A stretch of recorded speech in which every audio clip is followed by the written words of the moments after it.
جا سکتے ہیں، نہیں یوسف خریدے نہیں جا سکتے، لیکن بڑی پتے کی بات ہے جو میرا قائد کہہ کے چلا گیا، کہا جناب یوسف کی تو فقط قیمت لگی تھی بدار مصر میں، 7 سال قحط آیا، اور ائمہ مفسرین نے فرمایا ہے 7 سال بعد بھی قحط اس وجہ سے ختم ہوا کہ سارے کے سارے بچے بھی جناب یوسف علیہ السلام کے قدموں پہ بیچ دیے گئے تھے۔ اگر ایک بھی بچا ہوتا تو اللہ کبھی بھی قحط ختم نہ کرتا۔ اب میں ایک بڑی بات کر دوں، کاش آپ کو سمجھ آ جائے، انہوں نے تو جناب یوسف علیہ السلام کی قیمت بادشاہ کی شہنشاہی لگائی تھی، اور معاذ اللہ ہم تو نظام مصطفیٰ کا سودا دوسری طرف گندی گلیوں اور گندیوں نالیوں پہ کر دیتے ہیں۔ کیا سمجھتے ہو شہنشاہی قیمت لگ جائے تو 7 سال قحط آتا ہے، اور اگر قیمت گندی گلیاں اور گندی نالیاں بن جائیں تو پھر کتنے سال قحط آئے گا؟ پریشانی ہوگی مجھے اور آپ کو، اور میں اور آپ دیکھتے رہیں گے۔ معیشت بچانا چاہتے تھے، یہی کہنا چاہتے تھے کہ پاکستان مستحکم ہو جائے گا، پاکستان اوپر چلا جائے گا، پاکستان ترقی کر جائے گا۔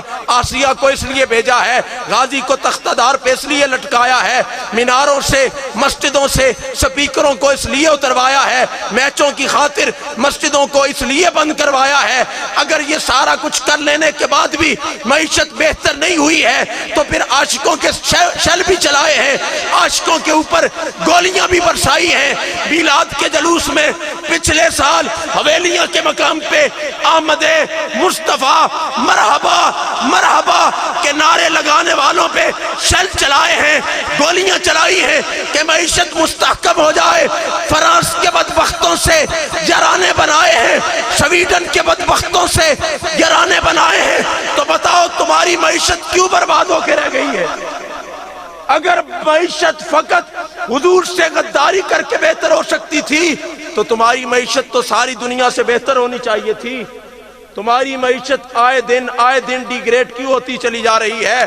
تمہارے روپے کی ویلیو آئے روز کیوں کم ہوتی چلی جا رہی ہے؟ وجہ صرف اور صرف یہ ہے کہ محمد سے وفاتو نے تو ہم تیرے، یہ جہاں چیز ہے کیا لوح و قلم تیرے ہیں۔ تو کرتا رہے انگریز سے وفاداریاں، انگریز کھڑے ہو نہیں گئے جی۔ آج جب فلسطینیوں نے حملہ کر دیا اسرائیل پہ تو سارے اکٹھے ہو نہیں گئے۔ ہمیں تو آقا نے بتا دیا تھا وہ ملت واحد کی طرح ہے، اور سارے ڈٹ کے کھڑے ہو گئے ہیں۔ امریکہ برطانیہ فقط 1-2 نہیں، نام کتنوں کے میں لوں گا، سارے جڑ کے کھڑے ہو گئے کہ ہم حماس کے خلاف ہیں اور اسرائیل کی حمایت میں ہیں۔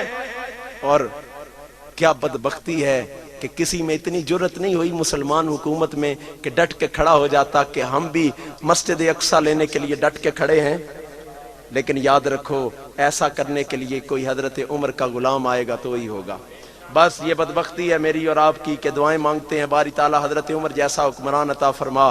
کبھی غور کیا ہے کہ جب اندر جاتے ہو انگوٹھا لگانے کے لیے اور مہر لگانے کے لیے تو انتخاب بھی کبھی ایسے بندے کا کیا ہے کہ جس کا کوئی شجرہ نسب یا جس کی کوئی حلیہ حالت یا جس کا کوئی کردار حضرت فاروق اعظم رضی اللہ تعالیٰ عنہ سے ملتا جلتا ہوگا؟